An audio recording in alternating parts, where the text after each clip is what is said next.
Into the Power 2 here on College Football Addiction. TJ Pittinger, Tom Hannifan, and Cole Thompson back with you guys to talk some spring football. But before we get into that, look, I had this made a couple of years ago, and so I'm shocked that this made it past licensing because it literally looks like a, something they would actually print. But the exact same font, yeah. Yeah. So I totally jacked it and just did it on like Printful or whatever. But whatever, it worked and I didn't get sued. So here we are. Are you guys wearing anything green? Do you do that? Am I just doing that because my kids are here? There goes Cole. Cole is. I don't have anything green on at the moment. My family. Pinch the bastard. My family heritage is Irish. I have a custom pair of Under Armour sneakers that were originally Notre Dame sneakers, but I was like, I'm not representing Notre Dame in any shape or form. So I had the tongue covered up with my family crest. So I only wear them like once a year for like one day. So I'll be wearing those later on today. Nobody within your vicinity to pinch you though right now. So like you're good. I know. I'm very safe. Yeah. Today we celebrate my people. That's what we celebrate. Everyone who is up at 6 a.m. drinking a Guinness or deciding to go ahead and have a cold shot of Jameson. Cheers to you, Schlanga. And just remember, ladies and gentlemen, drink irresponsibly. This is the only day of the year that you're allowed to go ahead and get away with it. So totally okay. Yeah. Totally a holiday just to literally get hammered. So I mean, there are other ones that exist like that too, but it's up there for that. So, all right, let's get into it. Little St. Patrick's Day talk there for just half a second, but spring football alive and well in certain parts of the country. I guess before we get into Nebraska, one thing that interests me on spring football is just the breadth. I don't know if that's the right word or not. BREDTH, like the wide ranging start times and end times for spring football. Everybody gets 15 practices, but like how you allocate those and when you start those, and some teams will wrap up while other teams like start at the beginning of April. It is the most insane thing. I guess it's good that it's spread out a little bit, but to me that has always been kind of fascinating. It gives us more content, but a program like Nebraska that's going to be done before half the teams even start is a little out there simply because we're just getting done with spring break while you're just getting done with spring football. Guys, there's still stuff that we have to hit on. I mean, there's still things that we got to deal with. I wonder what the strategy there is. Like, that's pretty rhetorical. I don't know if anybody has a thought or not. I wonder what the strategy for going earlier or later is. A lot of coaches like to keep it kind of the same with what they do. So, like, Florida State's is always around the same time. But Rule talked about how they went earlier this year, and now he has kind of like that. I wonder if there is a method to that madness, or if it's just like, this is just when it fits best in the calendar.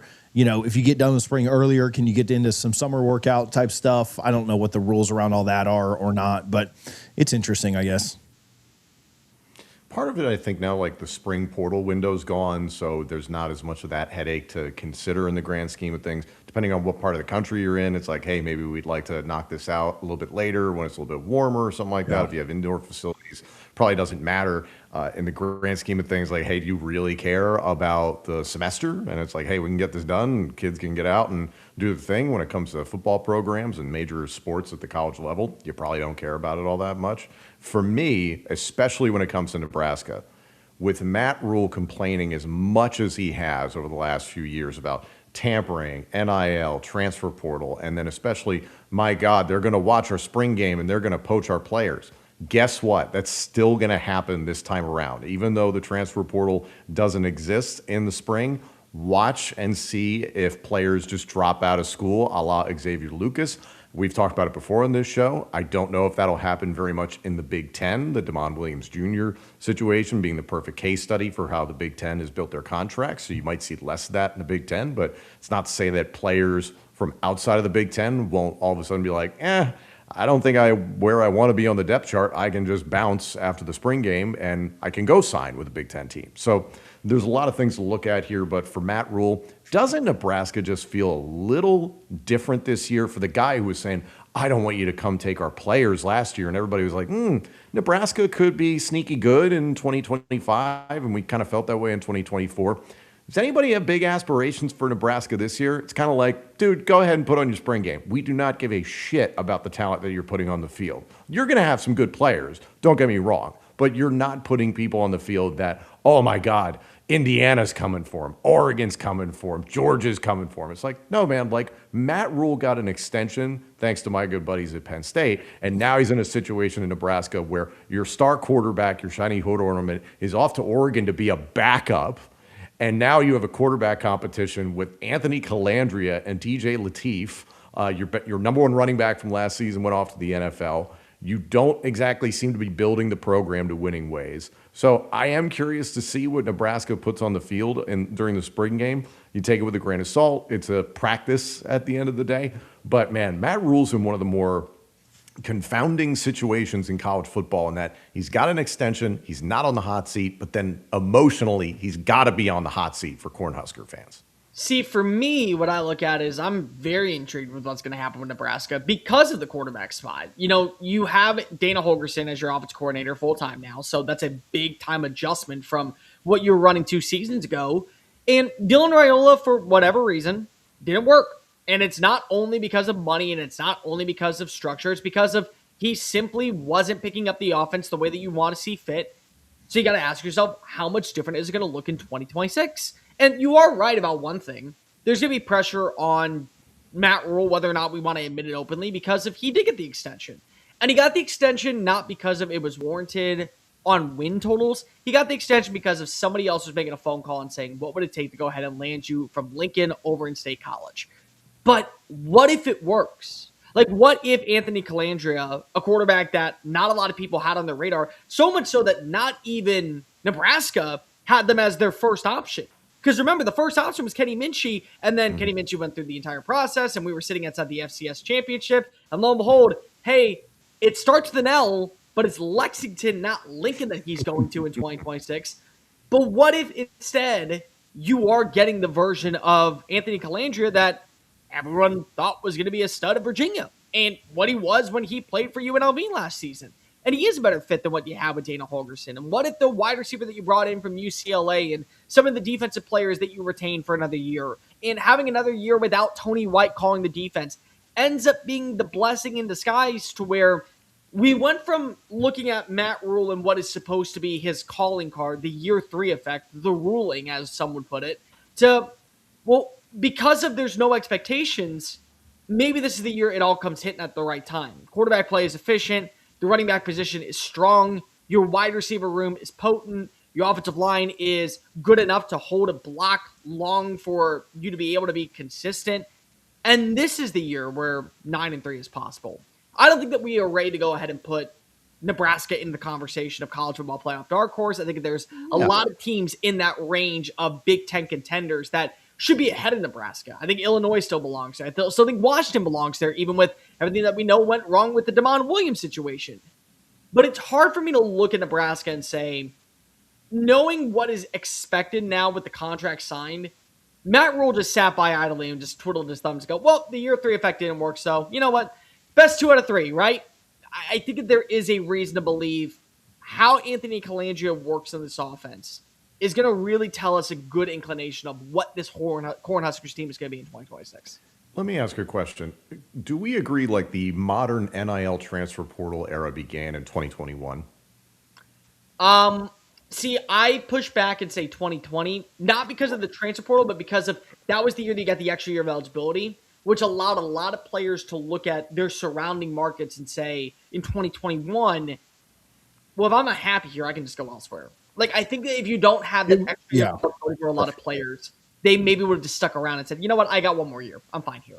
Is it safe to say that Matt Rule is not a successful head coach in the modern NIL and transfer portal era, and that all his success in college football came prior to that? I think that we're at a point where Matt Rule has got an opportunity to defy that expectation in 2026, but 2026 will make or break who he is as a coach in terms of, did we oversell him a little bit? Did we kind of overhype the fact that Nebraska, they finally got the hire right? It felt like they made a smart move to bring in a coach that has experience and knows the knows the lay of the land and knows how to build winning formulas from the ground up. This is the year I think that we're going to be able to kind of either break the path or add another loophole to it and say, yep, we're good. Yeah. The over-under win total this year for them is 5.5. Right. And so Rule has kind of talked about this. He was quoted as saying, it's just kind of quiet, just kind of float under the radar, just get better at football. That's really what I wanted from our guys. Just want to, just want an, I wanted no one to be talking about me. yeah, just want an industrious show up every day. I think that's what you say when your over-under win total is 5.5, right? I mean, coaches spin things either way, right? Like if their win total was 9.5 or 10.5, like some of the elites in this sport are, then you'd be saying, yeah, all the expectations on us, but we just keep it focused on inside. I mean, like coach speak is coach speak, no matter if your team is good or bad. Mike Norvell, for all, we'll get to Florida State in a minute, is saying all the things that like he could possibly say in his situation. Sure. And so is Matt Rule. And so is Marcus Freeman and, Chris Ignetti and everybody. Like everybody says the quote unquote coach speak right thing. I do wonder, though, if the pressure being off can help a little bit because they certainly have not been good. I mean, at the end of the day, it's about blocking and tackling, right? Like, I mean, we complicate things and we talk about the off-field stuff and we talk about, we make the game a lot more complex than it really is. But I do wonder if some of that pressure being off can help them a little bit. I don't know how much flying under the radar matters, but like, man, if a team gets off to a half step slow start against you, does that help you win one or two more games? Does that help you? I mean, but you're talking like, what would be considered success in Nebraska this year? From a national perspective, it's making a bowl game, right? Like you're overachieving your win total by by a half a game. From an internal perspective, I mean, you got to think 8-4, which that probably doesn't thrill the fan base. And then from a, true success would be like 9-3, like in the conversation for one of those final playoff spots, or lying to yourself and saying, hey, if this was just 16 games now, like we were asking for, then, we'd already be there. So, I don't know. I think a lot of that is coach speak. A lot of these spring practices are closed. And so the coaches just tell you and you hear and you see what you want. And we'll talk about that more with Florida State in a minute. But I think that there is some degree of the expectation being off and them just being able to go out and play football. That is a big deal. At the end of the day, though, is their roster talented enough to compete with the teams on their, the upper echelon teams on their schedule? And I mean, I don't know that it is. Could they upset somebody? Could they pull an upset? Absolutely. Like, there's enough talent for that. Do you have them pulling 4 upsets, to get to that 9-10 win range? Probably not. And I mean, this isn't really like a hot seat conversation, but like, how safe is Rule?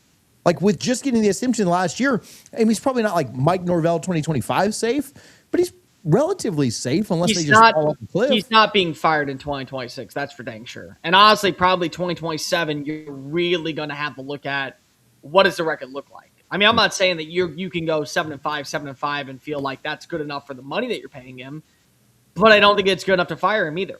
So it's really going to be, no matter what, 2026 will be a wash year in terms of his contract, but it's not a wash year for fans. And to be completely transparent, Nebraska is one of those teams that I think when you look at their win total, you should feel pretty confident that they're going to hit the over because look at their games out of conference. Matchups against Ohio, Bowling Green, and FCS North Dakota. Okay. That means you have 3 chances to beat Michigan State, Maryland, at Illinois, Rutgers, and Iowa. And all you have to do is win 3 of the 5. And I'm not saying that you should win 3 of those 5. What I'm saying is that there's an opportunity to where I can look at an Illinois and say the questions that I have with their quarterback position are the same questions I have with Nebraska's quarterback position. So let's say Anthony Calandra is a damn good fit for Dana Holgerson's offense because if he can make the acrobatic, holy crap plays that Dylan Raiola couldn't, so maybe that leans in favor of you despite playing in Champaign. Or maybe it leans in favor of you welcoming in a Washington. Like, that's where I'm at.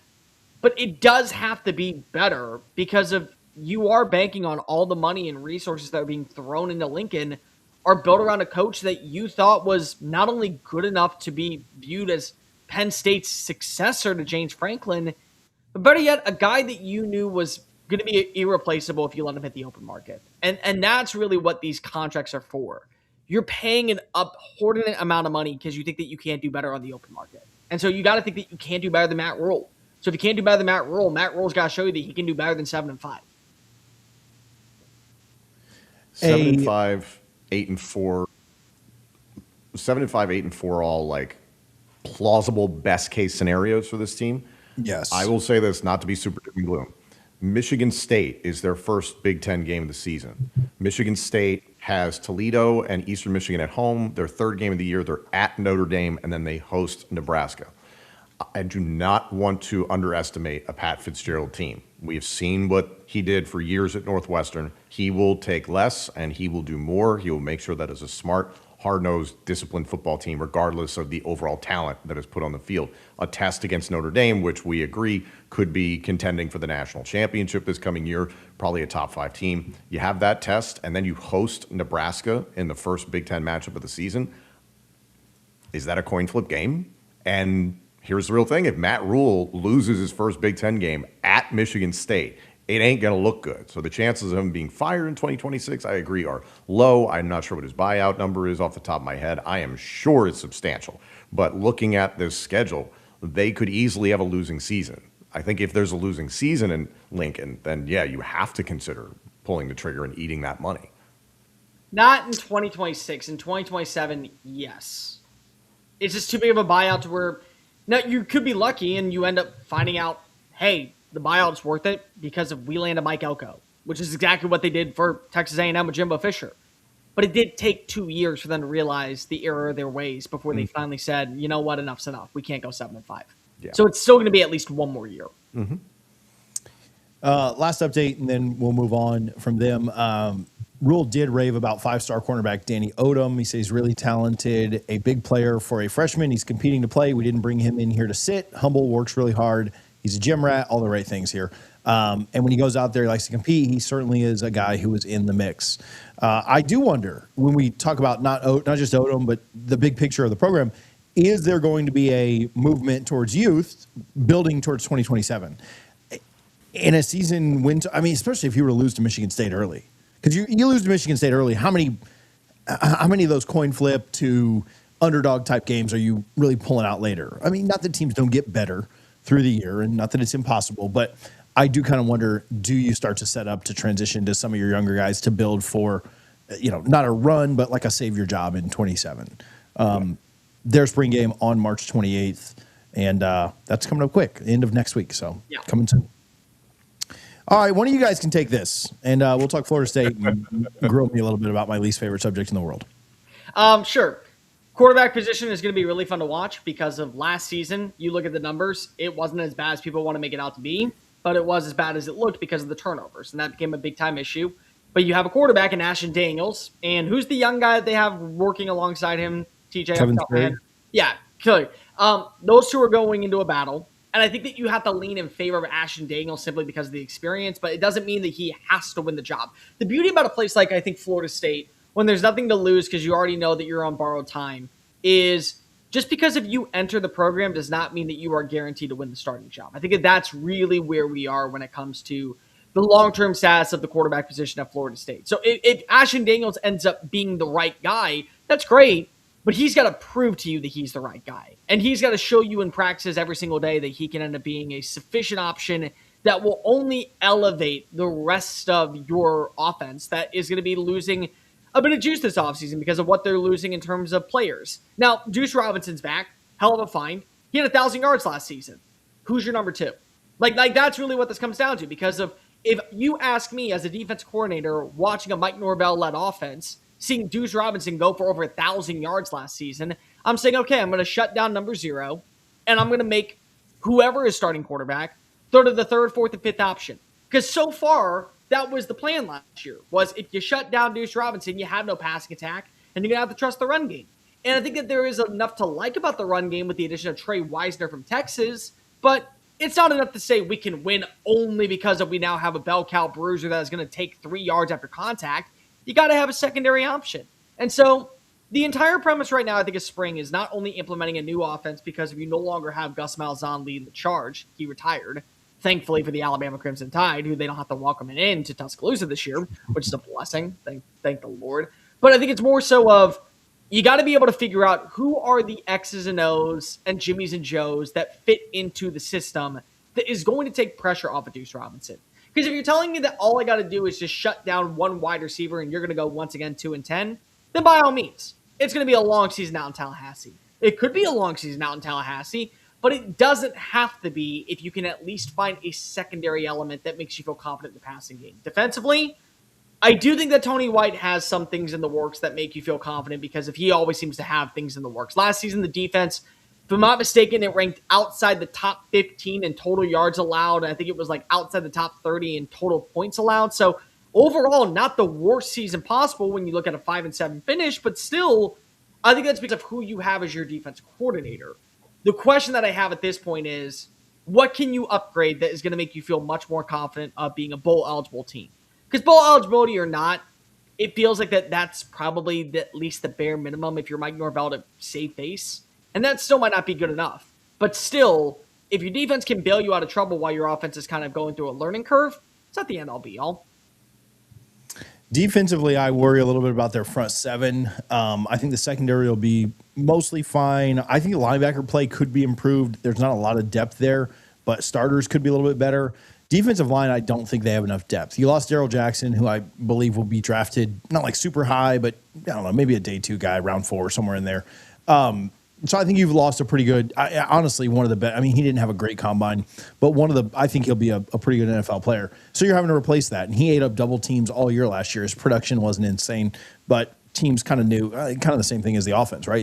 You double team Deuce and see if they can beat you. Double team Jackson and, we'll run all over Florida State. So they're losing that production, and I don't know that they'll have enough on the defensive line, really just starting talent and then depth as well, to be able to slow teams down. Their schedule's pretty brutal. And then, they're not a great team right now. Offensively, I do like the Wisner pickup. I think that Deuce is a really good player, but you're right about a secondary option. They love Javon Boggs, who's is a sophomore coming back, played a little as a true freshman last year, did get a little banged up. They like Mekhi Danzy, who is the speedster track guy that caught some deep passes and made some big plays. His hands developed a little bit better last year. But, in most offenses around the country, probably at the Power 4 level or maybe your top, 30 teams in college football, I don't know that he's a true number 2. Maybe Boggs can develop into that. Maybe Danzy can develop a little bit more. He took a big step last year. They'll replace 5 offensive linemen. I think that's a big question. I have a lot of respect for Herb Hand, and I think he's one of the better coaches as far as like coaching football on the staff. But that's still a lot to ask. And they did a good job with it last year. 5 new starters, and they came out game 1 against Bama and did a great job. And I thought they did a pretty good job, keeping Tommy upright most of the year. I mean, his dings up or injuries or stuff came on scrambles where he was 10 or 15 yards down the field. So I worry less about the offense if you tell me like where Ashton Daniels will be.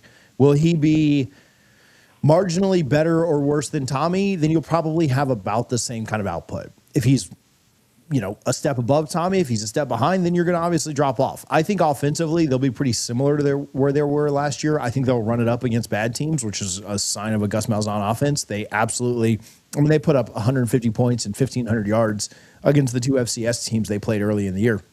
No disrespect to Kent State, but being the worst FBS team makes me call you an FCS team. So they'll run it up in those games, and then they'll score 11 and 14 against Florida and NC State and 10 on the road at Clemson. So that's kind of how I think this offense was able to be a pretty prolific offense overall last year. But when you really dive into the numbers, man, they scored 3 points in 3 quarters against Miami. They scored 14 before garbage time against Florida. They scored 10 and 11 back-to-back road trips at Clemson and NC State. So, the offense was good. It was really bad situationally, and the situation being against teams with a pulse. And so, outside of, again, the Bama game. So, I don't know. The schedule's tough. Again, like I said during the Nebraska segment, Norvell's saying all the right-ish things, but he knows what this situation is. And I have a hard time seeing them be much better than their win total, which is at 6.5. I think 7, not by Florida State standards, but I think 7 would be a successful season, because I think there's a real scenario where this is like 4 to 5 wins. I just think you look at they haven't won a road game in 2 years. The only easy road game that they play is at BC. Nearly beat Notre Dame last year in their house.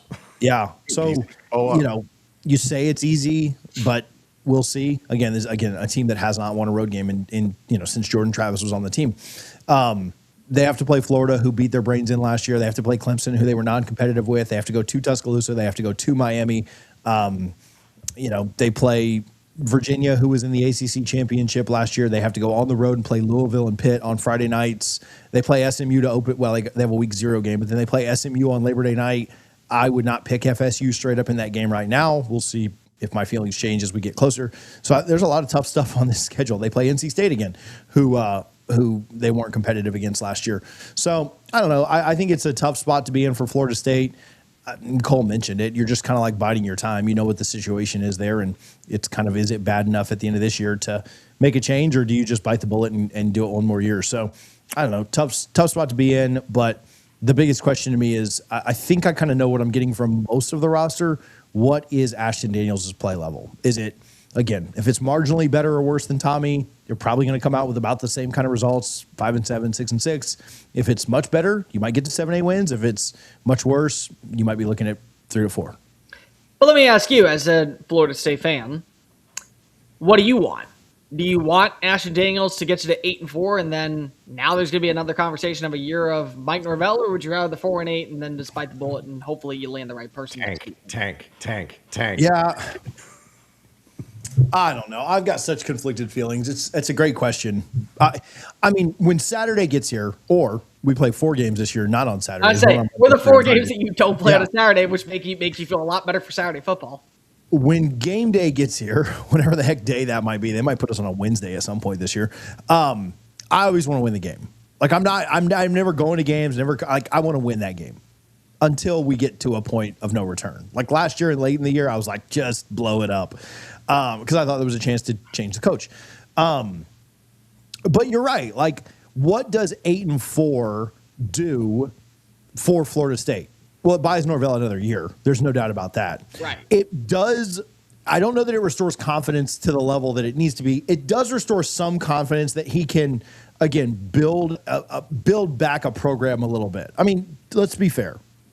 2 to 5 to 8 is marked improvement. And I just told you how tough I thought the schedule was. Like, I think every Power 4 team on this schedule is losable. With BC on the road, where you haven't won a game in 2 years, is the easiest of all of those.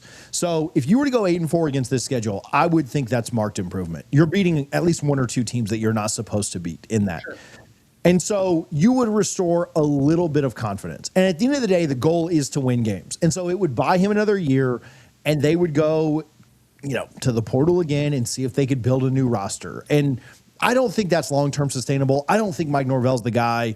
Is there a part of me that just says, hey, if you lose to SMU and Bama in September, just rip the Band-Aid off? Like, just lose a few more, lose to Clemson, lose to NC State, lose to Florida, lose to Miami, and just lose enough to get us out of it, right? Give us some good moments, but let's be done with it. Yeah, I mean, there's absolutely a part of me that would say that. That would say, like, yeah, let's just get this thing over with. As a fan, yeah, I mean, you want to win games. So I'm pretty split. To answer your question, Cole, I don't have a great answer. I mean, yeah, as a fan, I want to go 12-0. Like, that's what I want. 8-4 versus 4-8. I'd probably lean 8-4 to start the season. Once you lose to SMU and Bama, if that was to happen, then I'd say just tear the thing down. Like, let's move on and get out of here. Let's go to the Big Ten. I'll let Tom take this one, but Matt Leinart, not a big fan of giving back that number 11 jersey. We talked about this in the group chat earlier. We'll talk a little USC just in general too.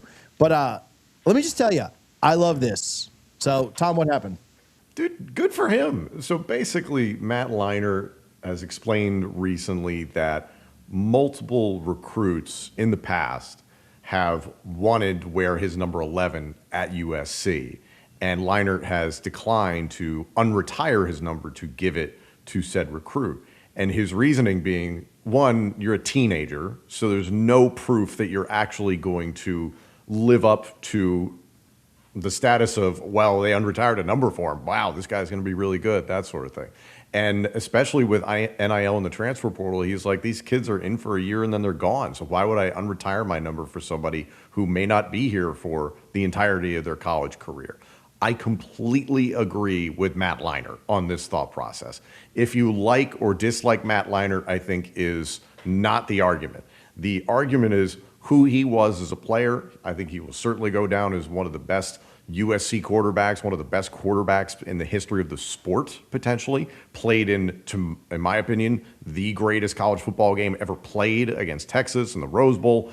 You shouldn't unretire your number at all. That's why you retire numbers, in my opinion, in sports.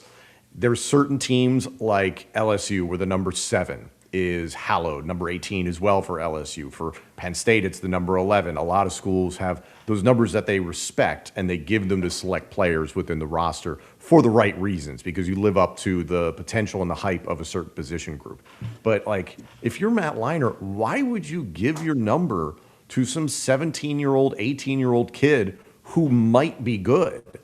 I don't understand that at all, and especially the way that USC has been under Lincoln Riley and not exactly lighting the world on fire to the point that a lot of people hope for. I completely agree with Matt Leinart on this subject. I was very much outspoken about Carson Beck getting Ken Dorsey's number. That drove me nuts, but Beck had a good season this year. Did he live up to the potential of arguably the greatest quarterback in Miami football history? I think that's a debate you can have, but I'm going to say no. I'm very against unretiring numbers to just give them to people because it's like, I'd like to have that number. If that's something where like a Ken Dorsey agrees to it, then great. It's your responsibility. It's your right to be able to do that. But I also think it's just a really arrogant thing for a kid to ask for. You're 17. You've earned absolutely nothing outside of your NIL deal. You still have to get on the field and produce and prove that you're worth a damn. So I'm completely in agreement with Matt Leinart. I don't always like who he is as a person and things he says on Fox. It's all, whatever.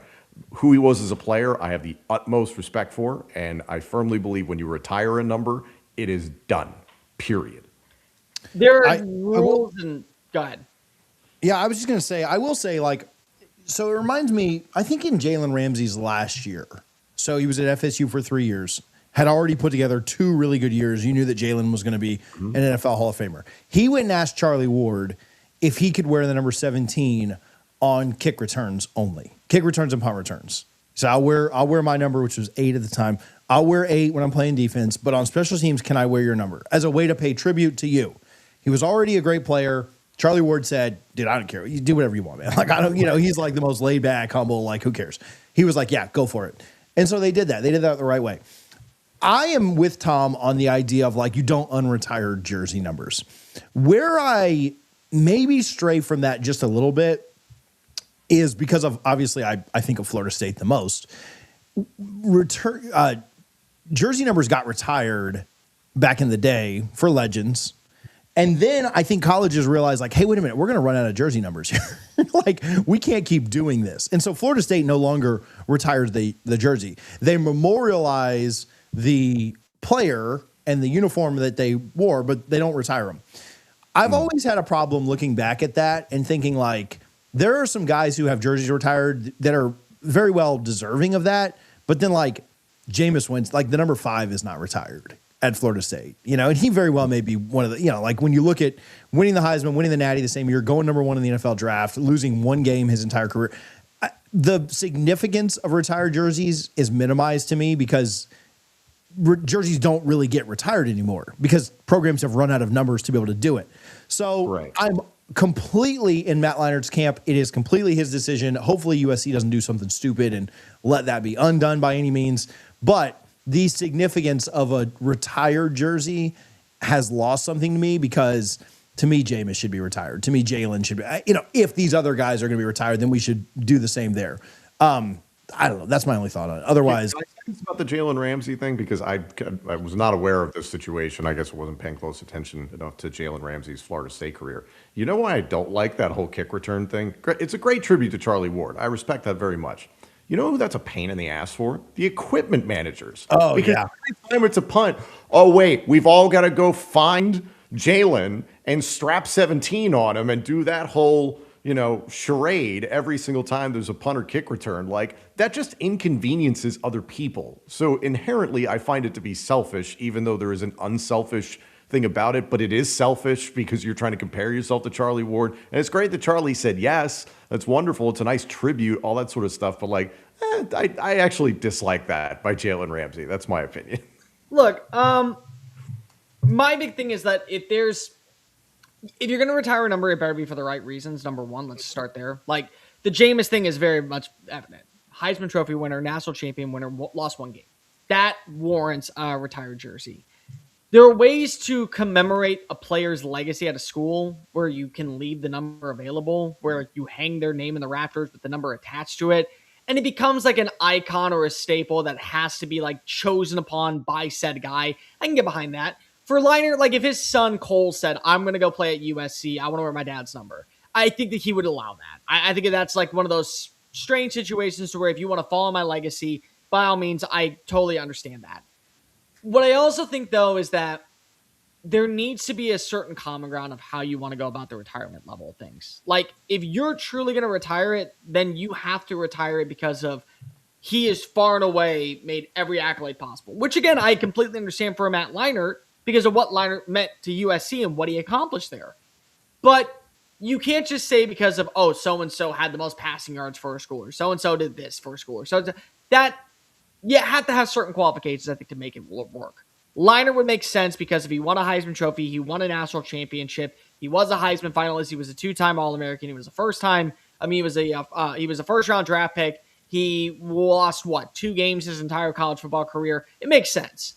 But we can't just say because of Jada Mayava leads his team to a national championship and is a Heisman runner-up, now 14's got to be retired. Like, that's where I think that we got to kind of have the fine line for there. As for USC in general, talking about them going into spring camp, it's going to be a really interesting year for, I think, the Trojans for multiple reasons. But the biggest one is that you have a new defense coordinator because Dan Lynn said, peace out, Boy Scout. I'm going to go join Matt Campbell's squad. I think that's awesome because of Matt Campbell's going to get himself a hell of a defense coordinator.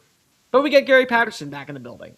And Gary Patterson, for as much as I think his time was up at TCU, the things that we knew about him was that he demanded excellence and he demanded physicality. And I think that is what is going to be something that you have to look forward to for USC this year. Because of what's been the common theme that we've always talked about when it comes to Lincoln Riley-led squads at USC and at Oklahoma. They're passive.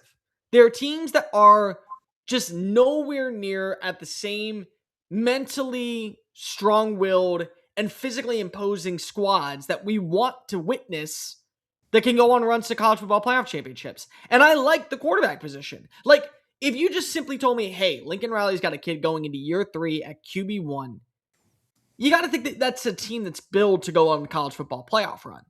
But then you got to throw in what about the offensive line? What about the defense? They addressed the areas and they added in some really good pieces. And keep in mind, they had the number 1 recruiting class of 2026. So they got some young guys that are coming into the building that are built and ready to go that probably are looking at this team and saying, yeah, I know that I can be an impact year 1. But you add all these pieces together of a veteran defensive mind, and you still have Buddy Ryan around at linebackers coach, and you still have a physical front when it comes to your strength and conditioning coach. And you talk about having a more stable offensive line, and you still have a returning running back room, and you bring in Terrell Anderson, the wide receiver from NC State, and you feel confident of Jaden Mayava taking that next jump forward. At some point, the excuses are going to run out for Lincoln Riley. So the entire premise of what we have heard up to this point is wait until we get a physical, imposing team. Okay, well, now you have all those pieces here. What's going to be the reason that you go 8-4 this year and you miss the college football playoff? I want to know, leaving the end of spring practice, that USC is going to be a team that we have to pay attention to. And I'm not going to go ahead and say, let's automatically throw them in the college football playoff. Let's automatically assume that they're going to be a top 5 roster. Let's just say that they're a team that ends up being in the right direction to feel confident on the long-term goals with Lincoln Riley at the helm. I want to know that. And I want to know that in the trenches. Tom, what's your biggest concern for this team? I think it's like, as much as Gary Patterson coming in, I think stabilizes the loss of Dan Lynn on defense. You saw improvement, obviously, from the Alex Grinch era, which going from, horrific to better, is obviously going to look better. But they've got to play some defense. They've got to be able to get that going. I just don't have a tremendous amount of belief in USC to do something remarkable this year. And, define remarkable. I don't think they're going to win the Big Ten. I think there's an outside chance they can make the college football playoff. I like Maava. I like the weapons. All the points that Cole just said, I agree with. It's like they don't have the ability to win the big one at times. They really don't. Like under Lincoln Riley, like what's the signature victory? What is it about USC that is going to make you stand up and really believe in this team to accomplish something special? I think Well, they got to go prove. They got to go prove it. They got to beat somebody that they're not supposed to. I think they're going to have a nice season, TJ, and like that's about all I can say about it. Is like I think they're going to have a nice season, and if that's okay for the people in Los Angeles, which I don't believe it is, then fine. But what am I worried about necessarily? Like it's the same things every year with Lincoln Riley. It's like halfway through the year he realizes he has a good running back and he should probably run the ball a little bit more than he does, and then he does, and then it's like by then the season's not lost, but anything you could really hope to gain, you've already lost because you got a little too pass happy. And then defensively, you just give up too many points. So I think Gary Patterson is going to do a good job, but you're still retooling things with a defensive coordinator in the offseason. So there's work to be done. For me, it just comes down to the fact that you're not physical enough and you haven't shown me that you can be physical enough. Yeah. So if this is the year, okay, what are we going to see? What is going to be the thing that when I walk away from spring practice, I want to know that you are going to be a physically imposing team. That's what I want to see because that's been your weak point. And the problem is it'd be so easy to say it's been your weak point at USC, but that's not it. It's been your weak point throughout your entire career. Mm-hmm. Like this is not a common theme found whenever you went out to Pasadena. This is a common theme that you've had since you were at Oklahoma. And it comes to a level of, yeah, you got the quarterback, you got the running back, and you got some playmakers that can go ahead and get on open. Because last year you had some playmakers in Jacoby Lane and Mekhi Lemon. But Mekhi Lemon was so damn good that he won the Biletnikoff Award. Like that's how talented of a playmaker he was. But you couldn't get past the fact of you lost to TCU because of physicality. You lost to Michigan because of physicality. I need to know that there's physicality. Because if you have the physicality, there's very little reason to doubt USC. Like, I think right now, it's so easy to doubt USC because we haven't seen it. I want there to be a reason why I shouldn't doubt USC. And if there is, it's things that can be corrected. But the reason we doubt USC is because of it's the same song and dance day in and day out. It's the same narrative. So why am I changing? I want there to be a reason that I can change the narrative. Still doubt USC, and that's fine. That's great. I love doubting USC because like a lot of people love doubting USC. But make it because of we don't have a good running back room. Make it because of we're seeing too many drops from our wide receivers. Our secondary isn't making plays on the football.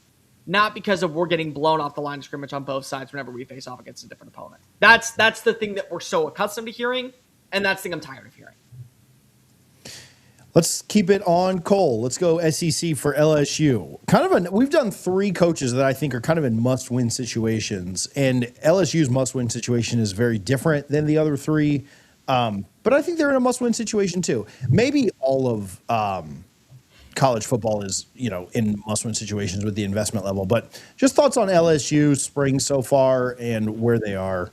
Well, things have changed. I mean, you got to remind yourself that in a day and age where NIL is so important and you're spending millions of dollars to build a roster, you don't get that luxury period of a 12-month honeymoon. You get 2 weeks of a paid vacation, which is you being loved by the fan base, and then told you're a piece of shit. I mean, that's really what happens at a place like LSU. And it's supposed to happen at those places because the expectations aren't changing. What are we going to see that's different about this offense that is going to end up being the backbone of 2026? Because the pieces are there. You look at LSU and you're saying to yourself, okay, they have some wide receivers. They're very much an unknown to Baton Rouge, but they're not unknown to college football. Trey Wilson 2 years ago was one of the top 10 playmakers in the SEC at Florida. J.C. Brown's a stud at wide receiver for Kansas State. You've added in some good tight end play. You have Trey'Dez Green. You have two running backs in Harlan Berry and in Caden Durham that both are going to be standouts. And the good news is that Lane Kiffin loves to run the football. So many people look at the offense and say, oh, well, Lane Kiffin's going to be pass happy. He's going to be so spread focused. Yeah, because if he establishes the run and teams learn how to prepare to play at the line of scrimmage, and therefore it opens up the passing game. But what's going to be different about this team? Is it going to be the offensive line? Now, how quickly are you going to see everyone gel together, and how quickly are you going to see guys like Jordan Seaton take on that leadership role?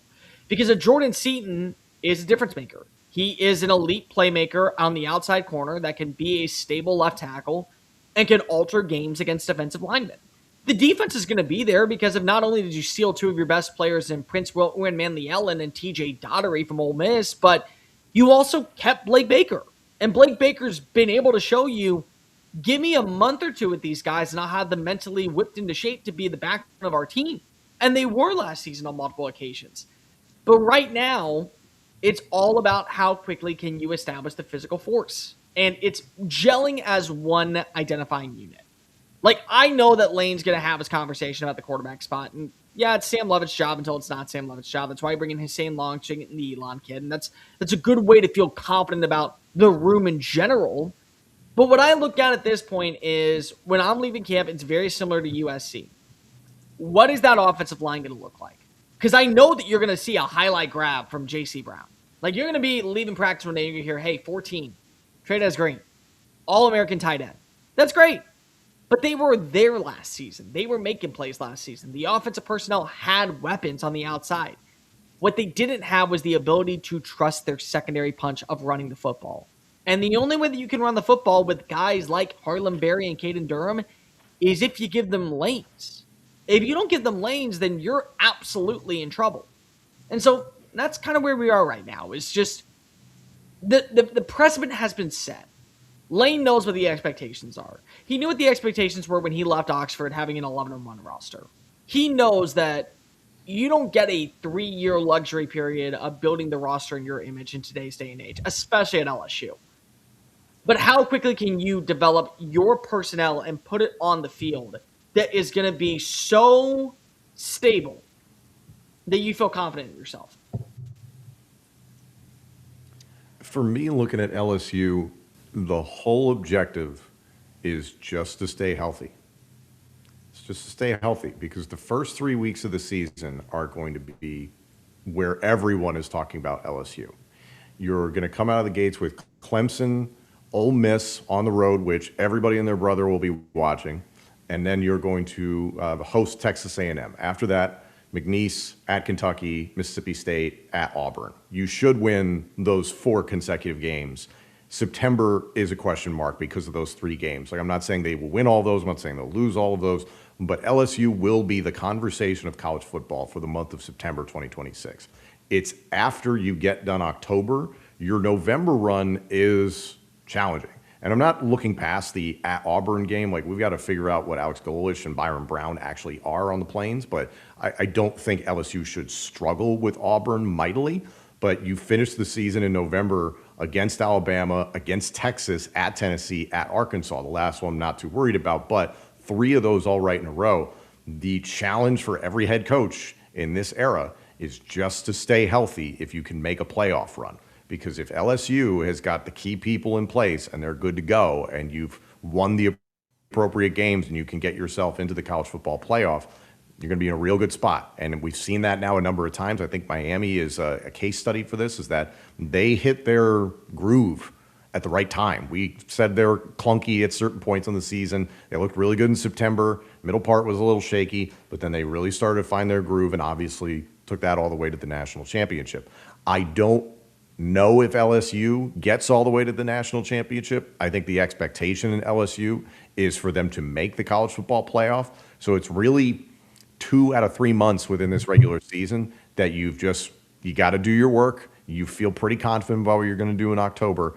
But this time of the year with spring ball, anything you hear out of LSU is just mitigate injuries. Keep everything as clean as humanly possible because that's going to be a key to success for LSU. And I think they do have to find some physicality because kind of similar to Lincoln Riley, what we were talking about, I don't know if people necessarily associate physicality with Lane Kiffin teams. When Lane Kiffin was at the helm for Ole Miss, I never confused that team with like, oh man, this is a really physical, hard-hitting, violent team that's going to beat you in the trenches, that sort of thing. A lot of flash.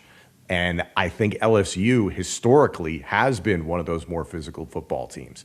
If they can bring that element and marry it with Lane Kiffin's flash, they're going to be just fine. So that's going to be the challenge for me for the Tigers. The expectation year in and year out is to make the college football playoff. That's probably the bare minimum at LSU. Here's the difference.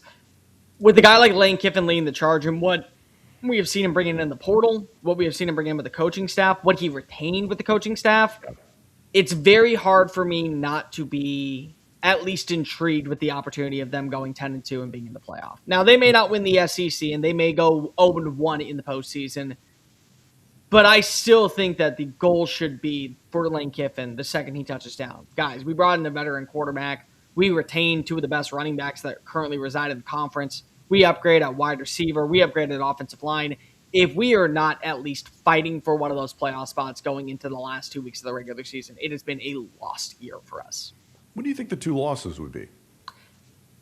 It's really interesting right now. I mean, you got to remind yourself, he is going back to Ole Miss. And Yeah. Ole Miss, again, as much as you want to say, well, Ole Miss going to look different, Ole Miss still has the quarterback that got you to 11-1. They still got the running back that got you to 11-1, and they still have 3 of the starting offensive linemen. Alabama still has Alabama. They still always have your number. It doesn't matter who's at charge. On top of that, you have to face off against Texas this upcoming year. You still have to go up against Tennessee on the road. Mm-hmm. Auburn is going to be really interesting. Texas A&M early in the season. It is a Death Valley, but the last time we faced off against Texas A&M, they mollywopped you so bad that you fired Brian Kelly 24 hours later. There's options on the board that you can pick from. Yeah. But 10-2 should be the bare minimum for a team like LSU. And that's whoever the hell is the head coach and whoever the hell is the starting quarterback. I think when we did our playoff predictors, I can't remember if I did, but you guys both put LSU in. Like you're buying, I mean, I know that we did that in February or maybe early March. And so, what we say in September doesn't. Oh, yeah. Yeah, what we say in September doesn't really matter, but certainly what we say in March doesn't matter. I guess you're buying them to a degree. Yeah. Just a talent. Like, I mean, Lane's a really good coach. Like, we'd all have Lane in our top 10, right? And then they're a top 10 talented roster, too, with a really good quarterback. Like, not just the internal expectation there for LSU would be to make the playoff, but, like, it would be kind of ridiculous. Not ridiculous, because 9-3 in the SEC, plus you've got 9-3 would not be just an abject failure, like fire the guy or anything. But, like, top 10 talent, top 10 coach, top 10 quarterback. Outside of massive injuries, you should go to the playoff, right? Yeah. Oh, no. Looking at the schedule, like the Ole Miss game on the road, that could go one of 2 ways, and that Ole Miss could be pressing so much to win that game that they blow it. But they could also be so motivated that they win the game. Like, that would be tremendous. And I think it would be a huge underdog story. And then Lane Kiffin is just pissed going into the Texas A&M game and then through the month of October, which I already described as manageable. I wonder if this is Kalen DeBoer and Alabama hitting their stride finally. Like, not to say that they've been bad. Obviously, they made the college football playoff last year, but by, like, Tuscaloosa standards, Kalen DeBoer and company could get things organized this year and really be a talented football team. You don't have to play Georgia. At Tennessee, yes, always difficult to play at Neyland, but how much bite does Tennessee have this coming season? Texas, I expect that to be a very competitive game. The Clemson game out the shoot, I kind of expect Kiffin to want to put his on the table and just kind of embarrass Dabo in that opening game to say LSU has arrived. May not even have, they're such a mess, you may not even have to. Exactly, but like the headline will be LSU tries to run up the score on Clemson. So that way, just the buzz going into week 2 is going to be incredible for the Ole Miss game. And then, Texas A&M, that's a dangerous game. But, like, none of those games do I look at and say LSU will probably lose that. Like, at worst, coin flip. And that's fantastic. Like, I really think there's maybe 2-3 games on their schedule that are a coin flip. You avoid Georgia. I could see a world where LSU somehow doesn't make the SEC title game, but still makes the playoff. I could see them making the SEC title game as well. Like, I think they're going to be right in that sweet spot where the playoff is extremely plausible. 9-3 should be the bare minimum, even with their schedule. And then we're just looking at the semantics of who are the losses to and with that 10-win record that could get it. Like, that's what we're at. Yeah. Let's finish up with, we're keeping it in the SEC, aren't we? Cole. The Texas Longhorns. The hype machine around Texas last year was off the charts, but this year it's back again. Texas is expected to be a top 4 seed this year. Is that your expectation for them? No, I would just say a playoff team that is guaranteed to be playing for meaningful games in the month of November where they're not worried about any opponent. They're just automatically feeling like they're college football playoff bound. You're not using the excuse of, hey, we didn't need to schedule this game, so therefore, hey, we're no longer going to play Ohio State. It's only going to cost us. Their roster should be good enough to be able to go 10-2 bare minimum. The thing is that's different. I didn't buy into the stock of Texas last year. Not saying I didn't think that Texas was going to be a bad team. I thought they would be a 10-win team. I thought for sure they would be fighting for a spot in the college football playoff. But the whole arch narrative about being the second coming of the greatest quarterback to ever exist and all the pieces that they added on in and what they had on the offensive line, I leaned into the fact that, yeah, it's a good roster because that's what's been developed underneath Steve Sarkisian, but you still got to show it on the field. Now you have reasons to buy into the stock of, you know what? Arch is worthy of the praise. Arch is worthy of being considered a top 5 quarterback going into this year. Because if we actually saw games last season that he took on over and Texas wouldn't have won without him. You feel confident about them adding in new pieces like a Cam Coleman because Cam Coleman's flashed brilliance when he was at Auburn. He just needed a consistent quarterback to work with. You've seen Hollywood Smothers make plays. You've seen Malik Brown make plays. You've seen Ryan Wingo be better as a complementary piece rather than the leading act. So everything is there for Texas this season to say, yeah, we should be a team that is not only going to be a threat to go on a run to the playoffs, but you know that you're going to get our best punch because if it's been warranted. Now, there are still some questions because if it's a new defensive coordinator, you lose Pete Kwiatkowski because you say last season's secondary was not good enough. You bring back Coach Boone. Will Muschamp leading the charge. That means that your secondary play is going to be sufficient. You have some veteran talent returning this year, which is a good thing. You have some younger guys like Grayson Littleton that are going to have the ample amount of reps to feel confident in his role moving forward. So I think with Texas, the big thing that I'm looking at when it comes to spring is how well are the new pieces meshing with the returning veterans to where I'm not seeing, hey, Cam Coleman looks like he's still learning how to play in the offense from his time at Auburn. I want to feel like that Cam Coleman has been a wide receiver waiting to break on out of Texas for 2 years. Malik Brown and Hollywood Smothers. These are two running backs that they've been waiting their turn behind the wing for an opportunity to have a bigger role. That's what I'm waiting to see. And if you have that version, you got to feel good about yourself.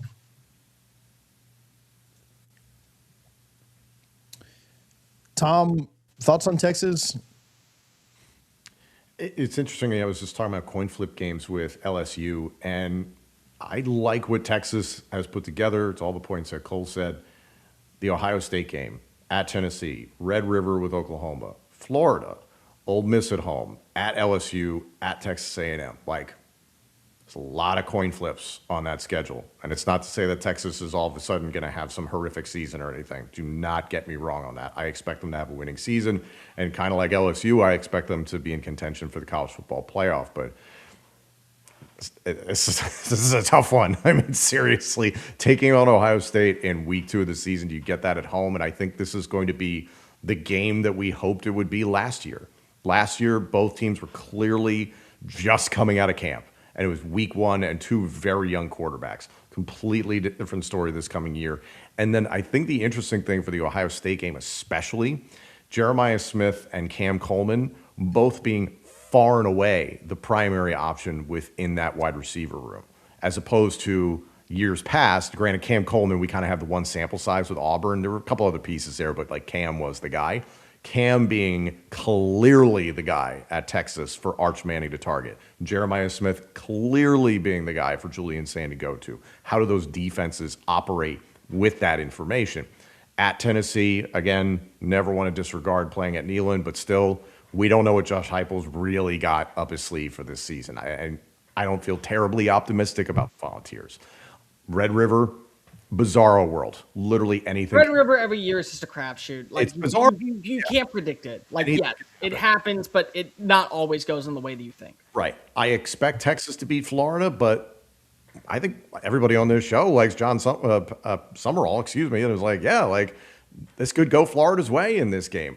Ole Miss could pick up where they left off last season and easily take out Texas. Not easily, but like could take out Texas. And then at LSU late in the season, health, another thing that you got to consider in November, finishing at Texas A&M in a rivalry game. Like there's a bunch of opportunities for stumbling blocks, and Arch Manning's development is going to be critical. My biggest question for Texas this year, I understand Will Muschamp, he's going to bring a lot to the table defensively.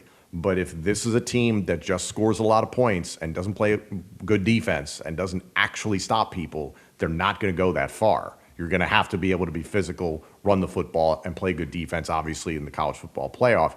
Texas looks at least like they're going to be able to score on people all season long, but can you stop anybody? That schedule is so interesting. It's almost, I'm not going game by game, and some Oklahoma fan will say ours was way tougher. That schedule is almost the Oklahoma schedule from last year. Remember how murderous that was? And you look at the Texas one, Ohio State coming in is tougher to me than Michigan having to go to Norman last year, for sure. Mm-hmm. And even the bad teams on Texas' schedule, like the Floridas, like still have a ton of talent and beat your brains in last year, right? Like in Tennessee, I don't think Tennessee is going to be great this year. Sorry to our loyal Tennessee fans that tune in. They're still a very talented team with a defense that should be upgraded, and they're paying a crap ton of money to maybe the best defensive coordinator in the game right now. Like that still will be a tricky game on the road. That schedule is absolutely brutal, and if they can get through it unscathed, they'll get not even unscathed, but if they can get through it at 10-2 or 11-1, then yeah, they'll get to the playoff, and we'll say, man, they're battle tested. But man, what kind of toll is winning that much and against that schedule going to take on them by the time they do get to the playoff, right? And so. Those are problems you want to have. How healthy are we in January? I get it, right? That's a much better situation than a lot of programs in this country will be in. But it's a tough road for Texas this year. There's no doubt. And if they get through it unscathed, if they can go 10-2 like Oklahoma did last year, then yeah, I think they will have proven that they're there and they're legit. But getting to 10-2, I don't think that's a sure thing. I think with how tough that schedule is.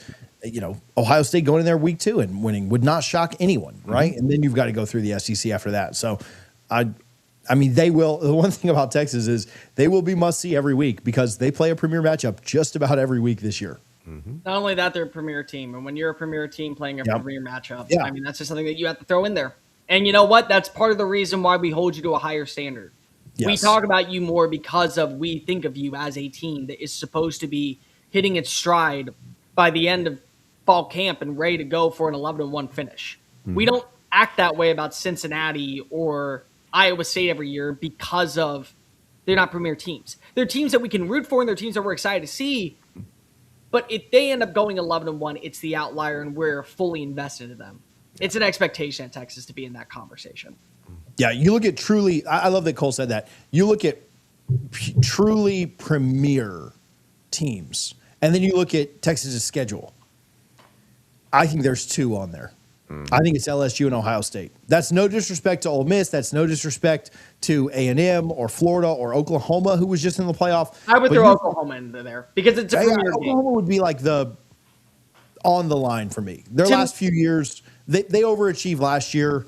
I would put them maybe a half a tier below Texas, but I can see the argument for it. It's more so the Red River Shootout. It's just one of those premier games. Yes. It's staple of college football, and because of that, that's why it is that game. But you, like Cole said, we hold you to a higher standard. Mm-hmm. Florida's got a lot of talent. Tennessee's a tough place to play. Ole Miss is a nice story with Chambliss and stuff. There's no excuse for losing any of those teams. Mississippi State, no excuse. Missouri, no excuse. Even A&M, though that is a rivalry, and though they were really good last year, I get that it's at College Field. I understand that. Or College Station, sorry, Kyle Field. You're held to a different standard when it's the burnt orange on the side of your helmet. Like you just are. All right, that's it. Final 4 picks. You guys got something quickly? Do you even watch? I go. Let's see. I have my bracket. I got Houston. I have Houston, Duke, Arizona, Iowa State. I have Houston versus Iowa State. I have Houston cutting down the nets. Go Cougs. I have hardly paid attention. I am looking forward to March Madness, but I have no idea who's going to win. So set your expectations low and you'll never be disappointed. I'm going to go Arizona to win against Duke. Duke beats Florida in the Final Four. And then I like, I don't really like anybody in that other Midwest bracket. So I don't know. College basketball has separated itself so much to where it is just incredibly chalky at this point. Anybody but Tennessee in that, or I'm sorry, anybody but Kentucky in that last bracket because they're hilariously bad. I don't know. Yeah, I'll roll with Cole's Iowa State, I guess. But I don't feel great about anybody in that bracket. Michigan will go do it because I said that. So, all right, we're not talking any more basketball on here for a minute. So take our picks that I put 0 effort into, and somehow Tom put even less. Cole knows what he's talking about. I will say that. We will see you guys again soon here on the Power 2. Thank you for tuning in. Talk to you soon. Happy St. Patrick's Day. That too. Go get responsibly wasted. Or don't.